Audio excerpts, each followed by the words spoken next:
Supersize your business with the RAPLIG process. Sharon Horne-Ellstrom here, and today we are looking at life framework area audit for relationships. Guess what?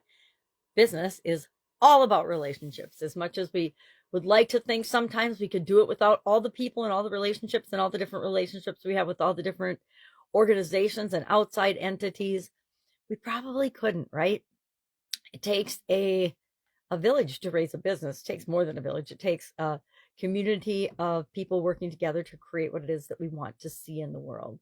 And so today we are looking at the relationships with respect to our business, relationships with stakeholders, relationships with customers, relationships with internal relationships with from one department to the next, interdepartmental, intra-departmental, all the different relationships that exist in our organizations, formally and informally, right? There's the formal organizational chart, and then there's the whole informal. It's like the grapevine, the grapevine, there's still grapevines in every organization imaginable. And it is often faster, not necessarily as accurate, but faster to communicate things through the grapevine than it is through the formal communication channels. It's also often a lot faster and easier and more efficient and effective to get changes made in our organization in any area because of the relationships that we've built and the network that people have within and outside of the organization.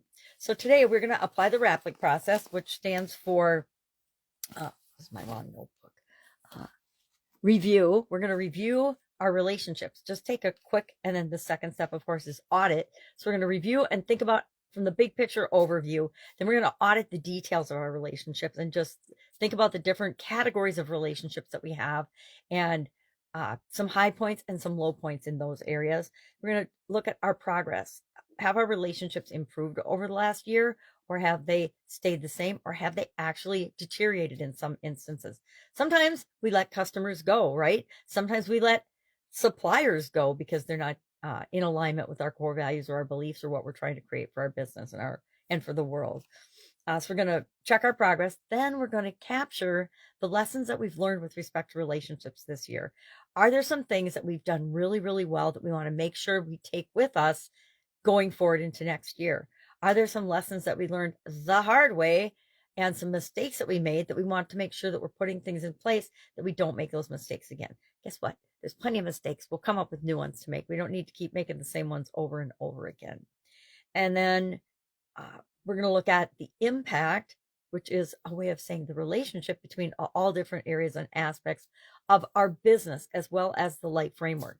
We're going to look at us in relationship to our business. We're going to look at the different key players in our organization and their relationship, or categories of groups, depending on the size of your relationship. I worked for some companies in my corporate career that had, back then we had 80,000 some employees. So now I'm sure they're well over the 100,000 mark, way, way over that, because that was, 3 decades ago. So, and then after we look at all this information, do all this review, RAPLIG it all up, G stands for goals, next year's goal or goals. What is our primary focus for the area of relationships next year? Because if we don't have any goals or any intentions set in this area, that's why we're going through all these different areas and aspects of the life framework.